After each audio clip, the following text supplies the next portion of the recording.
Okuma anta shiga Musa Farida Tidambui atoka masana tiga Quinta. Hianda ngbetete ufoto Bassa TV. Tonna mhu agonu holu ando matu hwalaga. Nanda nyarutu ikene semberitu. Okuma kagwatina timbiyenu.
Ogusa, tagela mangweti mbishize kibu.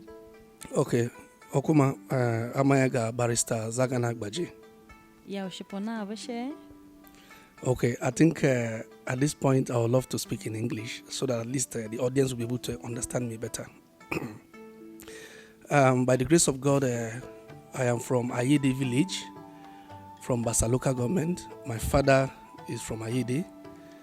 Then my mother is from Toto in Nasarawa, precisely from Aganji village. They need to share our NBCDU leadership ganame. Ton hoye magba akana na galani na mebi ukoshuko kuma atanama kata hoye bedeta gelangwe timbishi takana tieshugodi wana na shiganata. Okay, thank you very much. Well, I am very, very happy to have this opportunity to be able to speak about the region crisis, precisely now in NBCDU. That's the National Bassa Development, Cultural Development Union. That's NBCDU.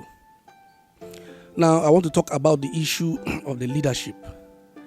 Now, the current leadership, or I would rather choose to call them the defunct leadership, they were elected precisely in 2009 after their election. The constitution of NBCDU, precisely section 9 subsection A, provides that the term of office for every elected executive is 3 years. Now, they were elected in 2009. It means that the defunct executive, who are still parading themselves as the executive of NBCDU, came to office in 2009, and ordinarily their tenure ought to have ended in 2012, making it 3 years. So it means that from 2013 to date, the defunct executive of NBCDU have been occupying that seat illegally and unconstitutionally.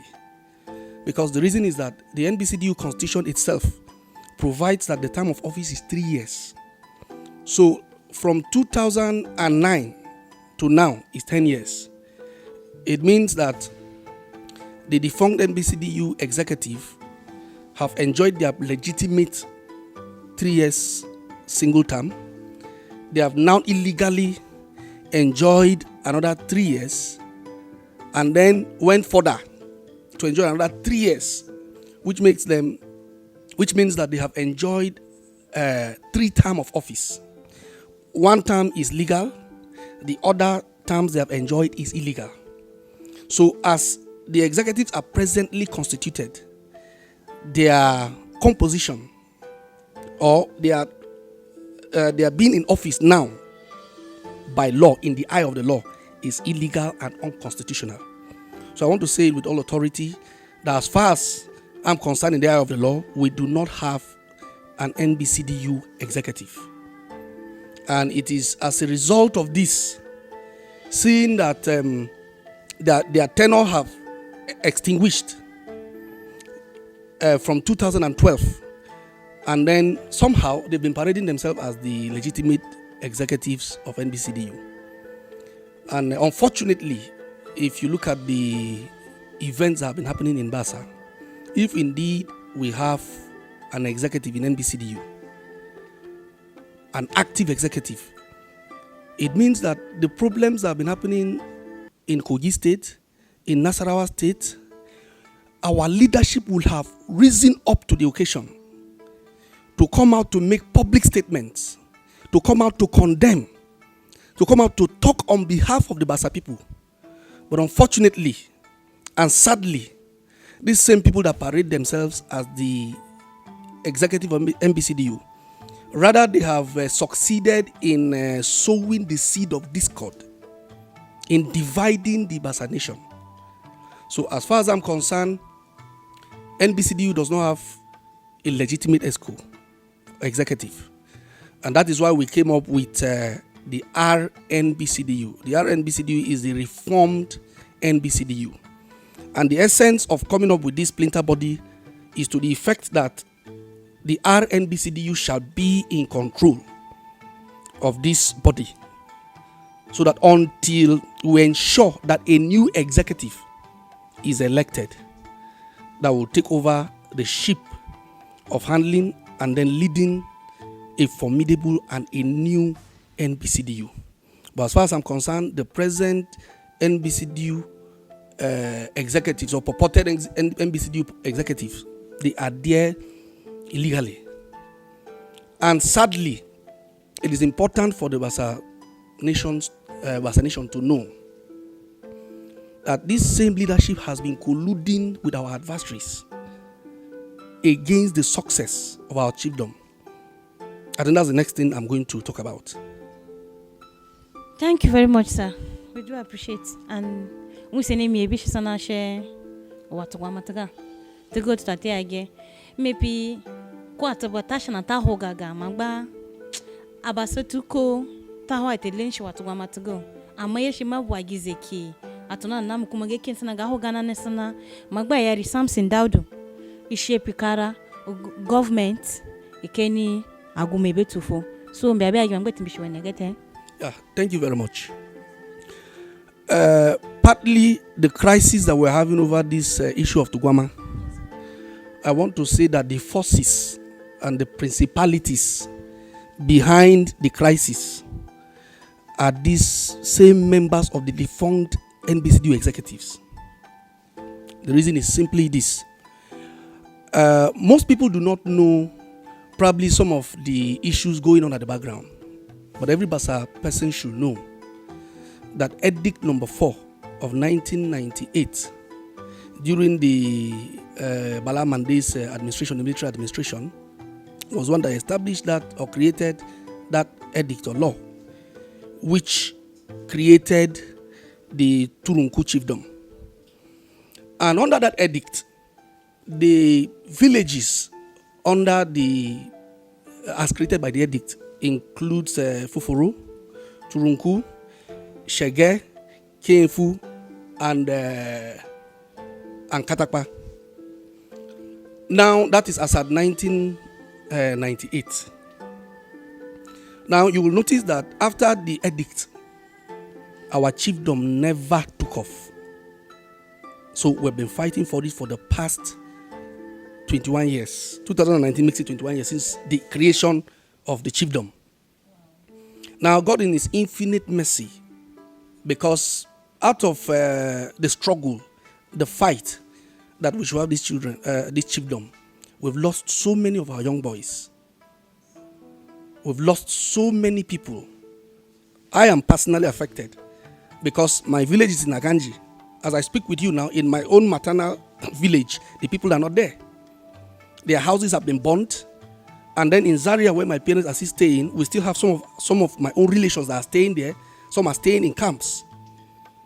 So we are affected by the crisis over the realization of this chiefdom. Now, the former governor of Nasarawa State, Almakura, God used him through an instrument to give effect to that edict. But you see, what so many people do not understand, and sometimes it bothers me, it will appear as if some people have not gone to school. The instrument creating now that has given effect to that edict of 1998 only stated that the Turuku chiefdom has now been created and now in Foforo.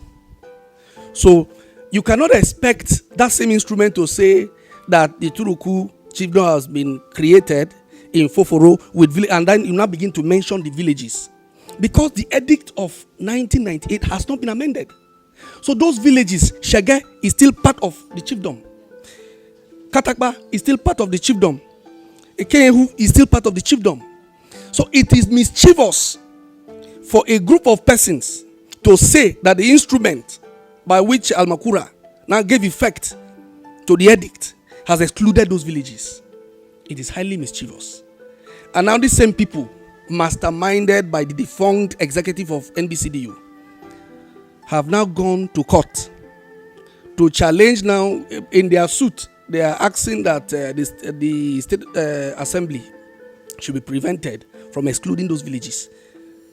Now, there is no instrument, there is no law anywhere that has excluded those villages at any time or repealed the edict of 1998. So those villages are still part of the Turunku chiefdom. Now, what they are parading is that, what they are telling people is that His Royal Highness, Dr. David Tukura, has ceded those other villages, and that now he is now a chief presiding over Turunku and Foforo. That is a lie of the devil from the pit of hell. And that is a cover for those people who want to be mischievous to perpetrate their illegality. Because as it is now, in their suit, I want the whole Bassa nation to know that we've been fighting for this chiefdom for the past 21 years. In their suit, part of their prayers, they are requesting that the court should declare the seat of our Aguma as null and void. That is, the court should nullify the seat given to our Aguma, or this chiefdom that has been given to our Aguma, that should be nullified. And secondly, they've gone further to say that the Aguma should stop parading himself as the Aguma of Turunku chiefdom. The question is that, assuming if these prayers are granted, it means that they are taking us back to 21 years where we didn't have Aguma. The question I want to ask the Bassa people is that, are these people working for our interest, or they are working for the enemies? And this is what I want to say to every Bassa young man and woman, that this is the time for us to rise up on our feet. We must rise up as young men to see how we can challenge these forces, these elements that are fighting against our progress as a nation or as a tribe. I think this is what I can say so far for now.